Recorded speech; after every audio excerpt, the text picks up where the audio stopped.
गणेशाम्बिकाभ्यां नमः। ओं लक्ष्मीनारायणाभ्यां नमः। उमामहेश्वराभ्यां नमः। ओं वाणीहिरण्यगर्भाभ्यां नमः। ओं शचीपुरन्दराभ्यां नमः। ओं मातृपितृगुरुचरणकमलेभ्यो नमः। स्थानदेवताभ्यो नमः। ओं ग्रामदेवताभ्यो नमः। वास्तुदेवताभ्यो नमः। ओं सर्वेभ्यो देवी देवशन्तमनुष्यमहापुरुषेभ्यो नमः। चैत्रीय नवरात्र का प्रारंभ है। चैत्रीय नवरात्र बहुत महत्वपूर्ण है, इसलिए कि उत्तर भारत के बहुत सारे राज्यों में आज से ही नववर्ष की शुरुआत होती है। महाराष्ट्र में भी आज गुड़ी पड़वा के रूप में महाराष्ट्र की शुरुआत मानते हैं। महाराष्ट्र में नववर्ष की शुरुआत मानते हैं। तो कई जगहों पर इसे भी नवरात्र के रूप में मनाया जाता है और देवी की आराधना करते हैं, क्योंकि राम जी का जन्म नवमी के दिन हुआ था, इसलिए कई लोग रामचरितमानस का पाठ भी करते हैं, नवान्न पारायण पाठ करते हैं। तो अपनी रुचि के हिसाब से और अपने पूजित देवता के लिहाज से ये पूजा करते हैं। उपवास व्रत भी रखते हैं। कई लोग 9 दिन का उपवास रखते हैं, कई लोग प्रतिपदा और अष्टमी का केवल उपवास रखते हैं और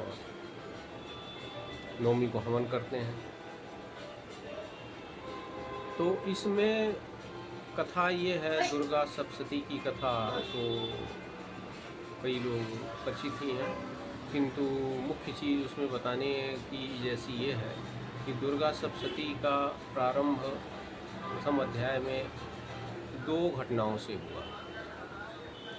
एक राजा सुरथ थे, वो चैत्र वंश के थे और ये चैत्री नवरात्र भी है। राजा सुरथ पराक्रमी राजा थे, प्रजापालक राजा थे। प्रजा उनके शासन से प्रसन्न रहती थी, किंतु एक कोलाध्वंसी समूह था, उसने इनके ऊपर हमला कर दिया और कोलाध्वंसियों ने इनका राज्य का बहुत सारा हिस्सा छीन लिया। इनकी सीमा अपने नगर तक ही सीमित रह गई। कुछ दिनों के पश्चात जब इनके मंत्रियों वगैरह को पता चला, लगने लगा कि राजा एकदम कमज़ोर हो गए हैं, शत्रुओं का प्रभाव बढ़ गया है, तो मंत्रियों ने दुष्प्रचार करके उनको और कमज़ोर किया और उनकी संपत्ति वगैरह जहाँ जहाँ उनके हाथ में थी उसको दबा लिया। और राजा और बिल्कुल ही अपने को असहाय महसूस करने लगे कि उनकी सेना नायक, उनके मंत्री, सारे लोग अब उनके साथ नहीं हैं, ऐसा उनको एहसास होने लगा। इसी एहसास के दरमियान उन्होंने एक दिन अपना घोड़ा लिया और वो जंगल में जाने के बहाने निकल पड़े और राज्य को छोड़ दिया। जंगल में गए तो वहाँ देखा एक ऐसा आश्रम है जहाँ पर मृग और सिंह दोनों साथ साथ रहते हैं, उनमें वैर भाव बिल्कुल नहीं है। जीव जंतुओं में बहुत सामंजस्य था। वो उनको बड़ा आश्चर्य हुआ कि यहाँ हम मानव हैं जिनकी बुद्धि काफ़ी प्रखर हो चुकी है, जिसमें काफ़ी चेतना आ चुकी है, उनमें भी इतनी हिंसा है, एक दूसरे का राज्य छीन लेते हैं। और जो पालित मंत्री आदि हैं, प्रजा आदि हैं, जो सेना नायक इत्यादि हैं, वो भी अवसर पाने पर अपने पालक को दबा देते हैं, उसकी संपत्ति छीन लेते हैं, दबा लेते हैं। तो उन्होंने कहा कि ये इस दुनिया में तो इस मुनि का आश्रम से उत्तम जगह कुछ नहीं है। कुछ दिन उन्होंने उस मुनि के आश्रम में विश्राम किया। वो मेधा ऋषि का आश्रम था। वहीं एक समाधि नाम के वैश्य भी आए हुए थे। वो भी बड़े धर्मात्मा, जैसे उनका समाधि नाम था वैसे ही धर्मात्मा, वैराग्य की ओर उन्मुख व्यक्ति थे। परिवार का पालन किया, व्यापार वगैरह भी उन्होंने बहुत ही धार्मिक तरीके से किया। किसी प्रकार से किसी का शोषण करके उन्होंने धन अर्जित नहीं किया था। लेकिन धीरे धीरे लोगों को लगा, उनके अपने परिवारजनों को लगा, उनके पुत्र को लगा, उनकी पत्नी को लगा कि ये तो सीधे साधे आदमी हैं, सरल आदमी हैं।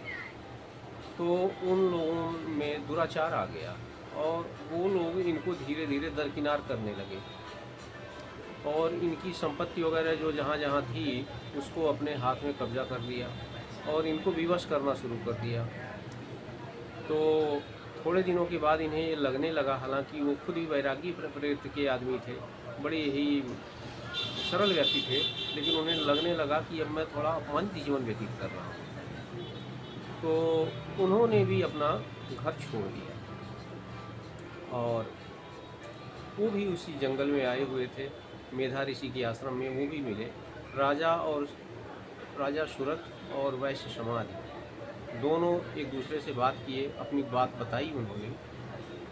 तो एक दिन दोनों ने निर्णय किया कि हम मेधा ऋषि को अपनी समस्या बताएंगे, मेधा ऋषि के पास अपना मन जाके खाली करेंगे। मेधा ऋषि के पास गए और उन्होंने बताया कि महाराज ऐसा ऐसा हो चुका है, किंतु राजा ने कहा कि महाराज ये सब होने के बावजूद भी मुझे ऐसा लगता है कि पता नहीं हमारे जो मंत्री हैं, सेना नायक हैं, जो हमारे कार्यकर्ता हैं वहाँ ठीक से प्रजा का पालन कर रहे हैं कि नहीं कर रहे हैं।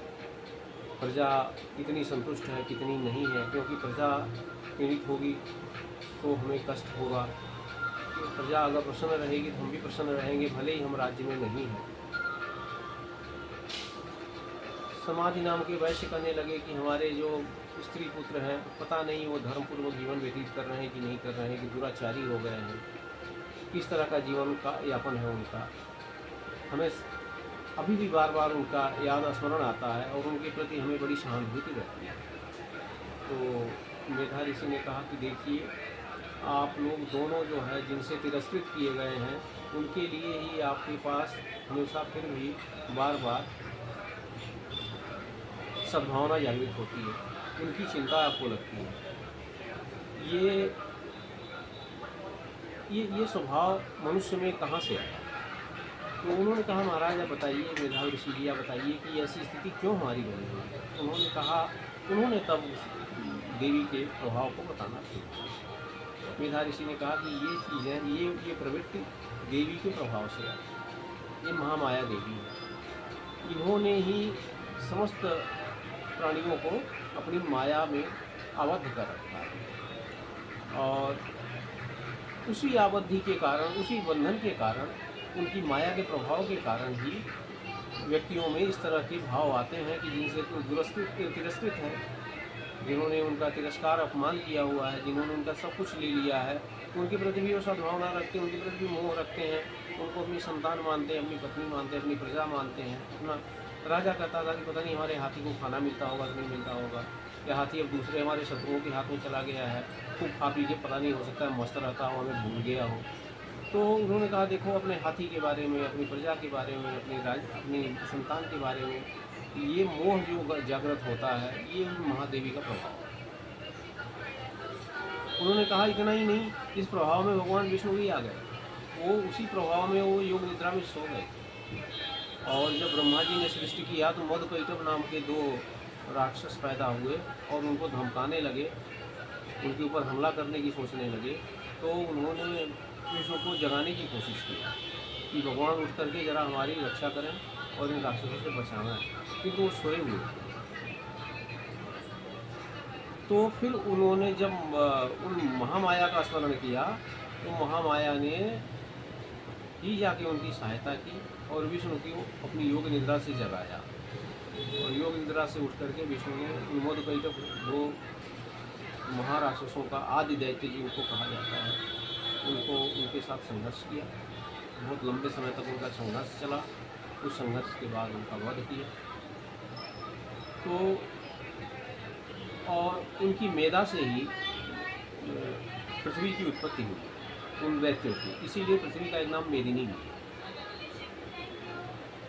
तो और ये दुर्गा सप्तशती का पहला अध्याय है, जहाँ से राजा सुरथ और वैश्य समाधि की कहानी से शुरू होता है। अंतिम जो 13वां अध्याय है दुर्गा सप्तशती का, वह देवी माता ने राजा सुरथ और वैश्य समाधि को आशीर्वाद दिया, उनके तपस्या से प्रसन्न होकर के वहीं ये खत्म होगा। तो इस प्रकार ये ऐसे जितने लोग हैं जो हताश हैं, जो निराश हैं, जिनके काम नहीं हो रहे हैं, या जो देवी की माया से या अन्य कारणों से किसी प्रारब्ध की वजह से संतप्त हैं, परेशान हैं, उनके लिए देवी की पूजा, दुर्गा सप्तशती की पूजा, पाठ खुद करना या किसी योग्य व्यक्ति से करवाना, ये बड़ा श्रेयस्कर माना जाता है। हवन आदि करना और भी श्रेयस्कर माना जाता है। उपवास रख करके हवन आदि करना तो अत्यंत ही श्रेयस्कर है। जितना संभव है इसमें से कुछ कर लेने से मात्र से आदमी को फायदे होते हैं। तो ये तो देवी की पूजा का कार्यक्रम है। दूसरा भाग ये है, चूँकि श्री राम जी का जन्म नवमी को हुआ था, चैत्र मास ही था, शुक्ल पक्ष था, तो ये जो 9 दिन होते हैं इनमें लोग नवान्न पारायण करके रामायण का या रामचरितमानस का पाठ करें, वो भी अत्यंत फलदायी है। रामचरितमानस के पाठ से वास्तु शुद्धि होती है, रामायण के पाठ से वास्तु शुद्धि होती है। तो कई लोग अपने घरों में इसको करने से उनके यहाँ की वास्तु शुद्धि हो जाती है। परिवार में विवाह वगैरह लड़कियों की रुकियाँ हों, बच्चों की रुकियाँ हों, वो संपन्न होने लग जाते हैं। कहीं उनकी नौकरियाँ नहीं लग रही हैं, बार बार प्रयास करने से उनके काम हो जाते हैं। तो चैत्री नवरात्र इस तरह से अत्यंत प्रशस्त है और अत्यंत पूजनीय है, अत्यंत फलदायी है। इस प्रकार हम सभी अगर चैत्री नवरात्र की विधि का पालन करें या श्रद्धा रख करके जो भी पूजा इसमें बन सकती है उसको करें तो अवश्य फल मिलता है और व्यक्ति की ये मार्ग प्रशस्त होते हैं, बाधाएं निरस्त होती हैं, जीवन सरल होता है, खुशहाली रहती है। ओम देव्यै नमः, देवीभ्यो नमः, महापुरुषेभ्यो नमः।